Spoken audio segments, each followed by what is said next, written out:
اور حضور علیہ السلام میرے کاشانہ رحمت میں تھے. تو ایسے تاروں پہ نظر پڑی تو میں نے حضور سے سوال کیا, میں نے حضور تاروں جتنی نیکیاں بھی کسی کی ہوں گی؟ حضور نے برجستہ کہا ہاں عمر کی. کان یہ سننا چاہ رہے تھے کہ میرے باپ کا نام لیا جائے گا, لیکن حضور نے کہا عمر کی. تو حضرت عائشہ رضی اللہ تعالیٰ عنہ خاموش سی ہو گئی. خاموش اس لیے ہوئی کہ توقع کے مطابق جواب نہیں تھا, آرزو کچھ اور تھی, جواب کچھ اور ملا. تو حضور نے فرمایا عائشہ کیا ہوا؟ عرض کی حضور میری تو آرزو تھی کہ میرے باپ کا نام لیا جائے گا. کہا عمر کی عمر بھر کی نیکیاں تیرے باپ کی ایک شب کی نیکی. اللہ اکبر.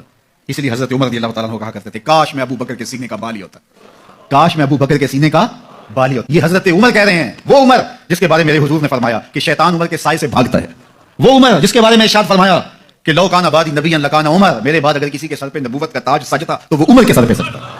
وہ عمر جس کے بارے میں میرے اور آپ کے آقا و مولا نے ارشاد فرمایا کہ عمر چراغ اہل جنت ہے. لوگوں سے کہا لوگوں جب نیک لوگوں کی بات کیا کرو تو میری عمر کی بھی بات کیا کرو, میری عمر کا ذکر بھی چھڑا کرو. وہ عمر اللہ اکبر جو مراد رسول ہے, وہ کیا کہہ رہے ہیں کاش میں ابو بکر کے سینے پر اگا ہوا ایک بال ہوتا. یہ شان ہے سیدنا صدیق اکبر رضی اللہ عنہ. حضرت ابو ہریرہ کہتے ہیں مسلم شریف کی اس حدیث میں کہ حضرت عمر مجھے کہا کرتے تھے مجھے پوری زندگی کبھی عمارت کا شوق نہیں ہوا سوائے اس دن کے کہ جس دن علی کو جھنڈا ملا مجھے بھی خواہش تھی کہ کاش نبی علیہ السلام مجھے وہ جھنڈا دے. یہ حضرت علی کے لیے بہت بڑی فضیلت ہے اس حوالے سے کہ سیدنا عمر ان پر رشک کرتے. باقی ایک سنن کبری البیہقی میں من گھڑت روایت ہے کہ حضرت عمر کہا کرتے تھے, وہ جو ایک بڑی مشہور بیان کر رہے ہوتے ہیں کہ جی وہ ستاروں کے برابر کس کی نیکی ہیں. حضرت عائشہ نے پوچھا ان کا بھی تیرے باپ کی ہیں, تو حضرت عمر کی ہیں, تو پوچھا کہ میرے باپ کی, ان کا بھی ان کی تو ایک نیکی جو ہے وہ غار ثور کی سب پہ بھاری ہے. اس حدیث کو شیخ البانی نے, شیخ زبیلی زئی صاحب نے, دونوں نے لکھا یہ موضوع حدیث ہے, وضع کی گئی حدیث ہے, لیکن یہ ہمارے مسلمانوں کے بچے بچے کو یاد ہے. جعلی حدیث ہے, ضعیف نہیں سر, گھڑی ہوئی حدیث ہے.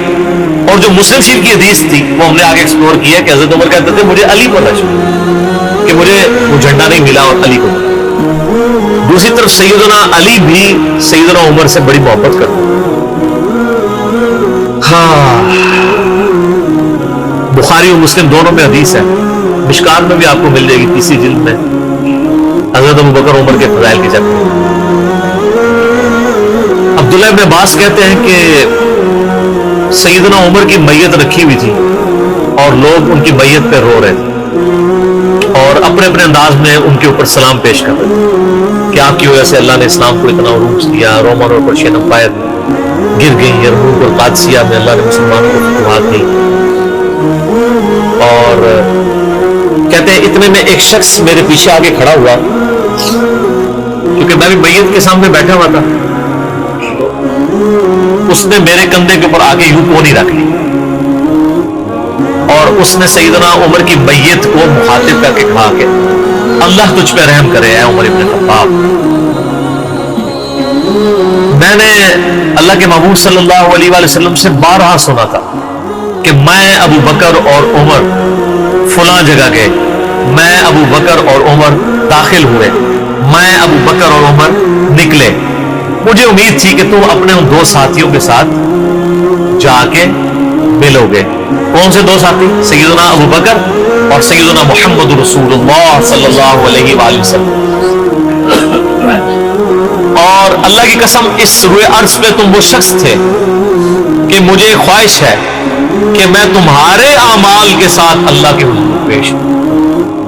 ظاہر ہے اتنا بڑا عروج سر, انسانی تاریخ کا سب سے بڑا ریولوشن نبی علیہ السلام کا, اس کی ایپکس سیدنا عمر کے دور میں ہوئی ہے. اور یہ اللہ کا معجزہ ہے. نبی علیہ السلام کی مبارک زندگی میں انقلاب آتا نا تو اس طرح کے تو بہت لیڈر پہلے بھی آئے تھے جنہوں نے اپنی زندگیوں میں انقلاب لے کے آئے تھے.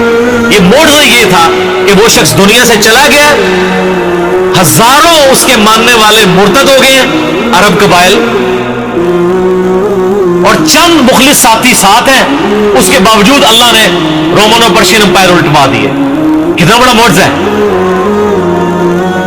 اگر نبی علیہ السلام اپنی مبارک زندگی میں کر جاتے وہ تو اسکندر اعظم بھی کر گیا, بعد میں چنگیز خان نے بھی کیا, بڑے بڑے لیڈر آئے.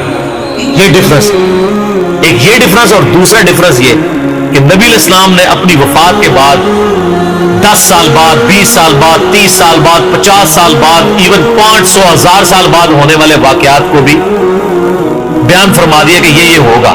آج تو ہم تاریخ میں دیکھ سکتے ہیں کہ وہ سب کچھ ہوا ہے. اگر آپ کو شوق ہو تو دلائل النبوہ امام بیہقی کی کتاب ہے, 3,500 حدیث پہ, 5ویں صدی ہجری میں لکھی گئی ہے. اس میں 500 سال میں جو نبی علیہ السلام کی پروفیسیز پوری ہوئی ہیں نا, من نوان اسی طریقے سے موجود ہے.